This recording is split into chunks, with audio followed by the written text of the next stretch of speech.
அதில் highest and purest form of coconut ஆயில்ங்கிறது வந்து வெர்ஜின் கோகனட் ஆயில் அப்படின்னு சொல்கிறது.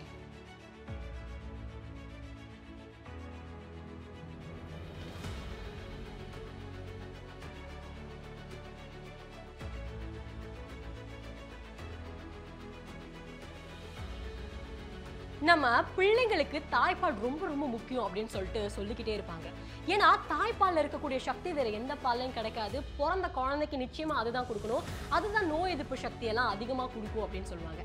அதுல என்ன இருக்குன்னா லாரிக் ஆசிட் அப்படிங்கிறது ஒன்று இருக்கு. அந்த மாதிரியான ஒரு ஆசிட், அவ்வளோ ஒரு சத்து நிறைந்துள்ள ஒரு ஆசிட் கோகனட் ஆயில்ல கூட தயாரிக்க முடியும். கோகனட் ஆயில்ல கூட இருக்கு அப்படிங்கிறத கண்டுபிடிச்சு அது ஒரு பிசினஸா பண்ணி நல்ல ஒரு வணிகத்தை பண்ணிட்டு இருக்கிறவர் தான் ராமகிருஷ்ணன். பொள்ளாச்சியில சந்தோஷ் பண்ணையில இந்த மாதிரியான ஒரு விஷயங்களை செஞ்சுட்டு இருக்காரு, பிசினஸ் பண்ணிட்டு இருக்காரு.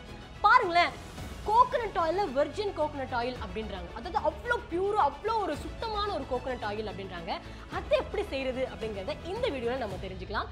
Welcome to freedom Tamil farming channel. நான் உங்க Yuvarani. Highest and purest form of coconut ஆயில்ங்கிறது வந்து வெர்ஜின் கோகனட் ஆயில் அப்படின்னு சொல்கிறது. இப்போ நம்ம அதை தான் செஞ்சுக்க ஆரம்பிக்கிறோம். இதில் வந்து 4-5 ஸ்டெப் இருக்குதுங்க. இப்போ நம்ம ஸ்டெப்பாக போவோம். ஃபஸ்ட்டு ஸ்டெப்பு வந்து தேங்காயை உடைச்சி அதுலேருந்து இந்த மாதிரி பூ திருகணும். அதை தான் இப்போ நம்ம பார்த்துட்டு இருக்கோம்.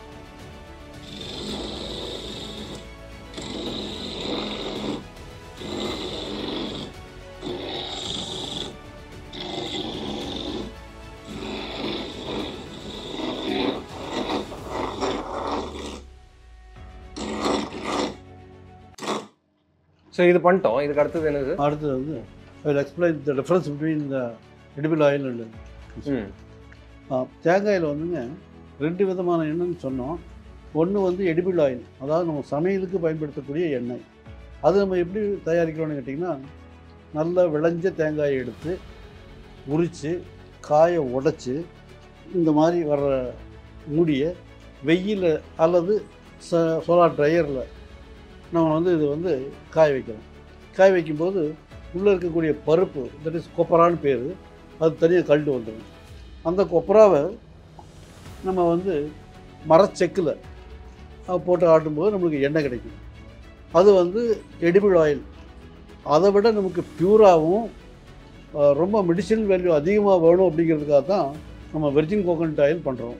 அதனுடைய ஃபஸ்ட்டு ஸ்டெப்பு தான் இதுங்க. வெர்ஜின் கோகனட் ஆயில் தயாரிக்கிறது அப்படின்னு சொல்லி நம்ம ஃபஸ்ட் ஸ்டெப் பார்த்தோங்க. தேங்காயை உடைச்சி பூ திருகணும். அந்த பூவிலிருந்து பால் எடுக்கணும். அதான் நமக்கு முக்கியமான தேவை. அந்த பால் தயாரிக்கிறதுக்காக தான் இந்த மாதிரி கிரைண்டரில் போட்டு லேசாக தண்ணி தெளித்து கொஞ்சம் நேரம் ஆட்டுறோம். ஆட்டினதுக்கு பிறகு அந்த குறிப்பிட்ட பக்குவம் வந்துன்னு அவருக்கு தெரியும். அதுக்கு பிறகு அதை பிழிஞ்சு பால் எடுப்பார். அதுக்கு பிறகு பாலிலிருந்து அடுத்த ஸ்டெப்புக்கு போக போகிறோம். ஸோ புழியறதுங்கிறது கையிலே புழியறதா? கையில் தான் இப்போதைக்கு கையில் புழிஞ்சிருக்கிறதுங்க. குவான்டிட்டி அதிகம் தேவை அப்படின்னா அதுக்கு நம்ம தனி மெஷின்ஸ் இருக்குது, அது 2வது வாங்கிக்கலாம் அப்படின்ட்டு பிளான் பண்ணியிருக்கிறோம். இப்போதைக்கு கையில் தான் பிடிச்சிக்கிறோங்க.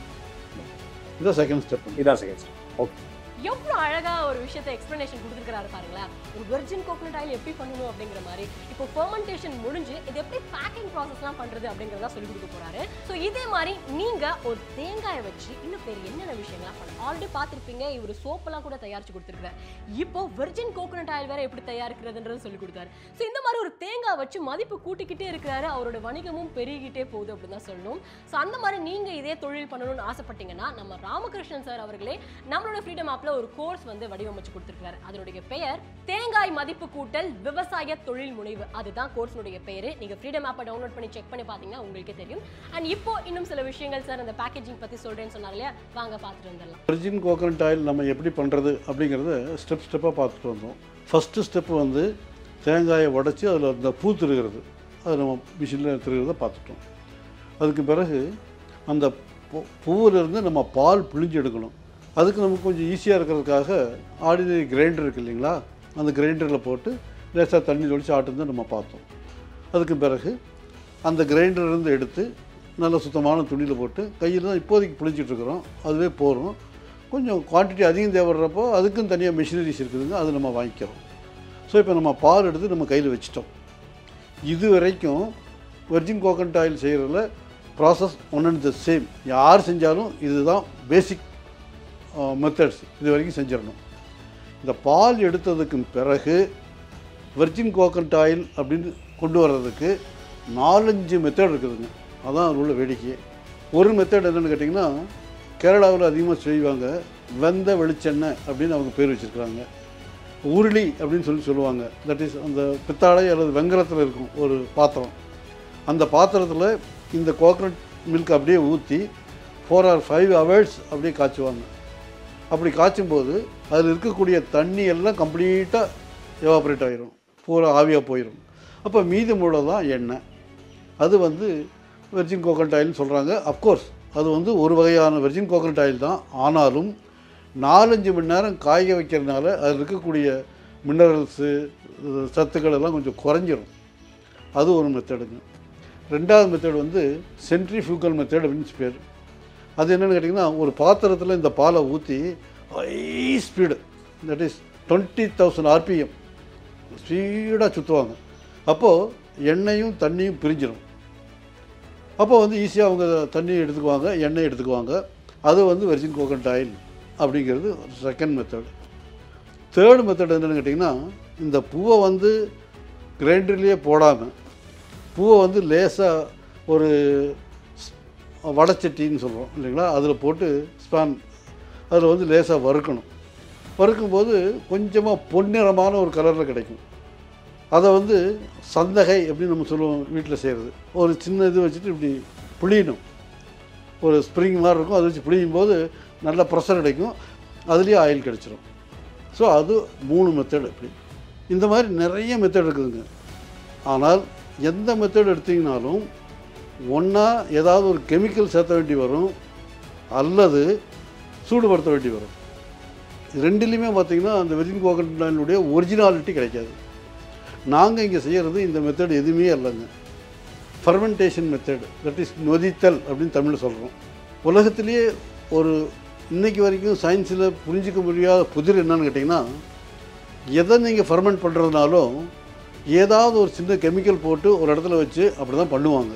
பட் தேங்காய் பாலை பொறுத்தவரைக்கும் ஒரு அதிசயங்க, எதுவுமே நீங்கள் சேர்த்த வேண்டியதில்லை, எதுவும் சேர்த்த வேண்டியதில்லை. தேங்காய் பாலை எடுத்து வச்சுட்டிங்கன்னா போதும், ஃபர்மெண்ட் ஆகிடும். என்ன கண்டிஷன்னா, குறிப்பிட்ட இடத்துல குறிப்பிட்ட மாதிரி வைக்கணும். அதுதான் அங்கே உள்ள டெக்னாலஜி. அது பிரகாரம் நாங்கள் இங்கே செய்கிறதுனால அதனுடைய தன்மை கொஞ்சம் கூட மாறாது. 100க்கு 100 ஒரிஜினலாக அப்படியே கிடைக்கும். அந்த ஃபர்மெண்டேஷன் மெத்தடில் தான் நாங்கள் இங்கே செய்கிறோங்க. மற்ற மெத்தடுகளெல்லாம் மெஷினரிஸுங்க இல்லைன்னா வேறு ஏதாவது எக்யூப்மெண்ட்ஸ் எல்லாம் தேவைப்படுறதுனால காமிக்க முடியும். எங்களிதில் வந்து வெறும் ஃபர்மெண்டேஷன், அதனால் காமிக்கிறதுக்கு மெத்தட்ஸ் எல்லாம் ஒன்றும் இல்லைங்க, எக்யூப்மெண்ட்ஸ் எல்லாம் எதுவும் கிடையாது. வெர்ஜின் கோகனட் ஆயில் பற்றி நம்ம புரிஞ்சுக்கிட்டோம், எப்படி தயார் பண்ணுறாங்க அப்படின்னு சொல்லிட்டு. எஸ், முழுமையாக நம்ம கடைசி ஸ்டெப்பு வந்து பார்க்கல. ஏன் அப்படின்னு சொன்னால் அதில் தான் அந்த சீக்ரெட் மந்த்ரா இருக்குது. பட் அந்த கடைசி ஸ்டெப்பு, அந்த ப்ராசஸை வந்துட்டு ஃபுல்ஃபில் பண்ணுறது எப்படி, நிறைவடைகிறது வந்துட்டு எங்கே அடைய போகுது அப்படிங்கிறது வந்து நம்மளோட மென்டர் வந்து நமக்கு எக்ஸ்பிளைன் பண்ணிட்டார். ஸோ வெர்ஜின் கோகனட் ஆயில் வந்துட்டு இப்போ நம்மளால் உற்பத்தி பண்ண முடியும். ஆனால் அவர் வந்துட்டு எப்படி உற்பத்தி பண்ணுறாரு அப்படிங்கிற சீக்ரெட் வந்துட்டு சொல்லலை. ஏன் அப்படின்னு சொன்னால் அதான் அந்த பிராண்ட் இன்க்ரீடியன்ஸ் அதான் சொல்லலை. பட் வெர்ஜின் கோகனட் ஆயிலோட முக்கியத்துவமும் வந்து நமக்கு புரிஞ்சிருச்சு. ஸோ இப்போ நீங்கள் வந்துட்டு வெர்ஜின் கோகனட் ஆயில் வந்துட்டு உற்பத்தி பண்ணிட்டீங்க. அடுத்தது வந்து அதை பேக்கேஜிங் பண்ணணும். ஸோ அந்த பேக்கேஜிங் எப்படி பண்ண போகிறாங்க அப்படிங்கிறத பற்றி நம்ம லைட்டாக பார்க்கலாம். ஸோ இப்போது பேக்கேஜிங்கான ரெக்குவயர்மெண்ட்ஸ், லைக் பேக்கேஜிங் மெட்டீரியல்ஸ் என்னென்ன ரெக்குவயர்மெண்ட்ஸ் அப்படின்னு சொல்லிட்டு எப்படி ப்ராசஸ் சொல்லுங்கள். Sure sir. இப்போ நம்ம வந்து வெர்ஜின் கோகனட் ஆயில் எப்படி பண்ணணும் அப்படிங்கிறத 3 ஸ்டெப்பில் பார்த்துட்டோம். முதல்ல பூத்துருக்கணும், ரெண்டாவது கிரைண்டரில் போட்டு பண்ணணும், 3வது ஸ்டெப்பாக வந்து பிழிஞ்சி பால் எடுத்தாச்சு. அப்புறமா ஃபர்மெண்ட்டும் பண்ணிட்டோம். ஃபர்மெண்ட் பண்ணதுக்கு பிறகு நமக்கு வந்து அந்த ஆயில் இந்த ஃபார்மில் வந்து சேர்ந்தாச்சு. இப்போ இது வந்து இதில் ஆயில் இருக்குது. இதை வந்து நம்ம மார்க்கெட் பண்ணுறதுக்காக பேக் பண்ணணும். பேக்கேஜிங் வந்து ரொம்ப ரொம்ப சின்சியராகவும் ரொம்ப கரெக்டாகவும் செய்யணும். அப்படி இல்லைன்னா என்ன ஆயிருக்குன்னு கேட்டிங்கன்னா, இந்த வெர்ஜின் கோகனட் ஆயிலுக்கு ஒரு குவாலிட்டி இருக்குது. It will absorb the moisture from the air. வெளியே இருக்கிற காற்றுல இருக்கக்கூடிய ஈரப்பதத்தை அது உறிஞ்சக்கூடிய சக்தி உள்ளதுங்க. ஸோ நீங்கள் பர்ஃபெக்டாக பண்ணலை அப்படிங்கும்போது அந்த ஈரத்தை உறிஞ்சிச்சுன்னா அது வந்து ரான்சிட்டின்னு சொல்லக்கூடிய ஒரு ஸ்மெல் வந்துடும். அப்போ நம்ம உபயோகப்படுத்தும் குவாலிட்டி கிடையாது, பட் அந்த ஸ்மெல் இருந்ததுன்னா ரொம்ப அன்னீசியாக இருக்கும். அதனால் நம்ம எல்லாம் பண்ணியாச்சு, இதுவும் பர்ஃபெக்டாக பண்ணணும் அப்படிங்கிறது எங்களுடைய தீம். நாங்கள் இப்போ என்ன பண்ணோன்னு கேட்டிங்கன்னா, அதுக்கு உண்டான பாட்டில் நாங்கள் சின்ன பாட்டில் தான் பேக்கிங் பண்ணுவோம். என்ன காரணம்னா, நீங்கள் தப்பி தவறி ஓப்பன் பண்ணி வச்சுட்டிங்கன்னா பெரிய பாட்டில் வேஸ்ட் அதிகமாகிடும். ஸோ இப்போ 500 மில்லி கேட்டாங்க அப்படின்னோம்னா நாங்கள் 125 4 பாட்டில் கொடுப்போம். ஒன்று கெட்டாலும் அடுத்தது கெடாமல் இருக்கணும் அப்படிங்கிறது எங்களுடைய திங்கிங். அப்போ பார்க்குறப்ப நாங்கள் 125 மில்லி, ரொம்ப கம்பேர் பண்ணி கேட்குறவங்களுக்கு 250, 500 கொடுக்குறோம். பட் 1 லிட்டர் வரைக்கும் நாங்கள் போகவே மாட்டோம். 500 மில்லி தான் கொடுப்போம் மிச்சம். அந்த மாதிரி கணக்கு வச்சுக்கிறோங்க.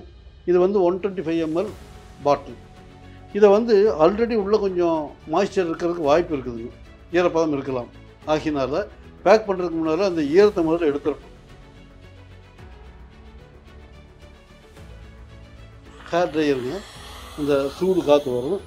இது நீங்கள் இப்படி பிடிச்சிங்கன்னா அதில் இருக்கக்கூடிய ஈரப்பதம் வரை வெளியே வந்துடணும்.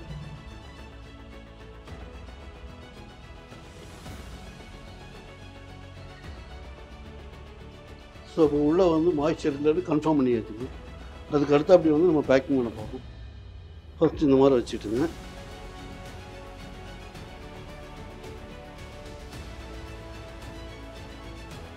இது வந்து டபுள் இதுங்க ஃபில்டர். ஏதாவது டஸ்ட் இருந்ததுனாலும் கொஞ்சம் கூட டஸ்ட் உள்ளே போகக்கூடாதுங்கிறதுக்காக டபுள் ஃபில்டர் வச்சு.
எந்த இடத்துலையும் டஸ்ட் கிஸ்ட் எதுவும் படக்கூடாதுங்க. Should be so hygienic.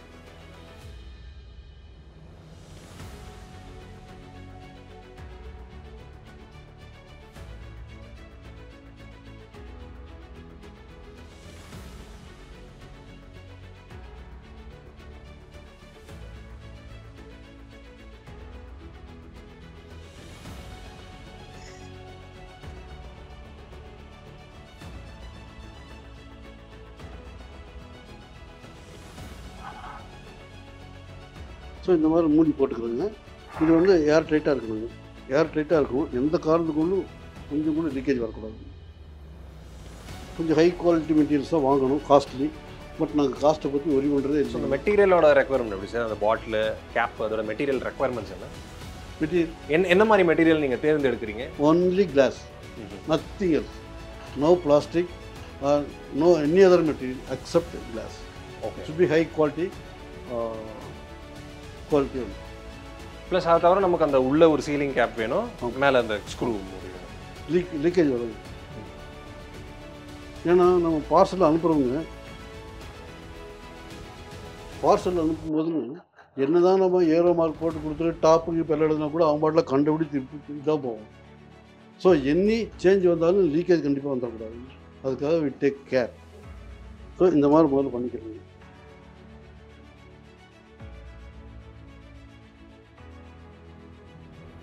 இது எதுக்கு சார்?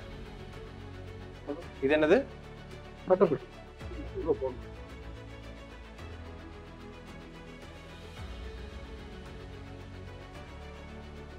இது போடுறதுக்கு முன்னாடி ஸ்டிக்கர் இதில் ஒட்டிடுறோம்.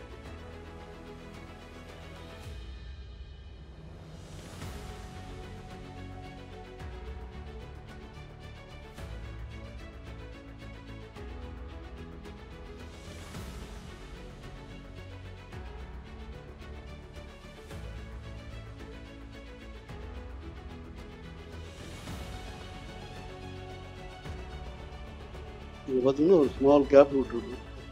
So that they can understand எவ்வளோ இருக்குன்னு பார்த்துக்கிறதுக்காக இதுலேயும் மார்க்கிங் கொடுத்துருக்காங்க.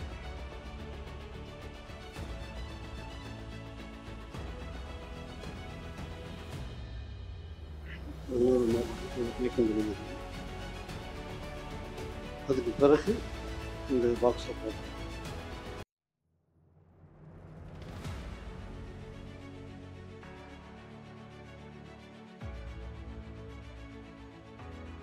ஸோ இந்த பாக்ஸும் வந்து நீங்கள் கஸ்டமைஸ் பண்ணி வாங்கிக்கிறீங்களா? ஆமாம். இந்த அளவில் வேணும்.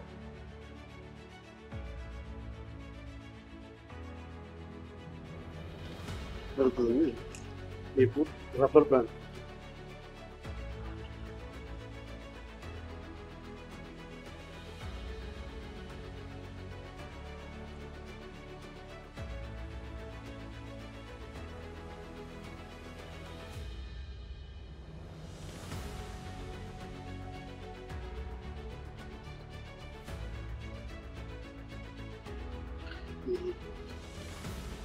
உங்களுக்கு உள்ளே இருக்கிறது கிளாஸ்ன்னு தெரியாது இல்லைங்களா? ஆமாம். கண்ணாடி பாட்டில்னு தெரியாது. அதுக்காக நம்ம மேலே ஒரு வார்னிங் கொடுக்குறோம். Glass material inside handle with care.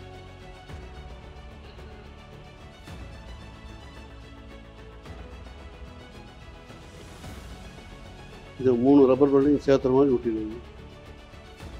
இப்போது அவங்க எடுக்கிறதுக்கு முன்னாடி இது நோட்டீஸ். ஓகே.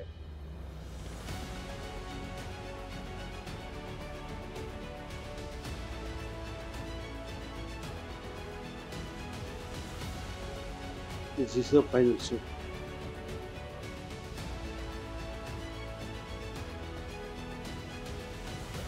ஸோ இன்னைக்கு தேங்காயில மதிப்பு கூட்டி, அதுவும் தேங்காய் எண்ணெய், பட் அதுக்கு ஒரு புதுசான பேர் வர்ஜின் கோகோனட் ஆயில். பாருங்க அட்ராக்டிவா இருக்கு. இதுவும் முக்கியமா என்னது, சக்தி நிறைந்தது. தாய்ப்பாலுக்கு நிகரான ஒரு ஆசிட் வந்து இதுக்குள்ள இருக்கு அப்படின்றத சொல்லும்போது ஆச்சரியமா இருக்கு. இப்போ இருக்கக்கூடிய காலகட்டத்தில் மக்கள் எல்லாருமே ஆரோக்கியத்தை நோக்கி தான் ஓடிக்கிட்டு இருக்கோம். அதனால இந்த ஒரு பிசினஸ் நல்லா சக்சஸ்ஃபுல்லா இருக்குன்னு நான் நினைக்கிறேன். ஸோ இப்பேற்பட்ட பிசினஸ் நீங்களும் பண்ணணும்னு ஆரம்பிக்கணும்னு ஆசைப்பட்டீங்க அப்படின்னா நம்மளோட ஃப்ரீடம் ஆப்ல தேங்காய் மதிப்பு கூட்டல் விவசாய தொழில் முனைவு அப்படிங்கிற கோர்ஸ் ஃப்ரீடம் ஆப்ல இருக்கு. இந்த வீடியோல சார் என்ன சொல்லி கொடுத்தாங்களோ அதை இன்னும் இன்டெப்தா அந்த கோர்ஸை சொல்லி கொடுத்துருக்காங்க. போய் செக் பண்ணி பாருங்க. அந்த கோர்ஸ்னுடைய லிங்க் இந்த வீடியோட டிஸ்கிரிப்ஷன்ல கொடுக்க சொல்றோம். போய் செக் பண்ணி பாருங்க. தேங்க்யூ. நன்றி.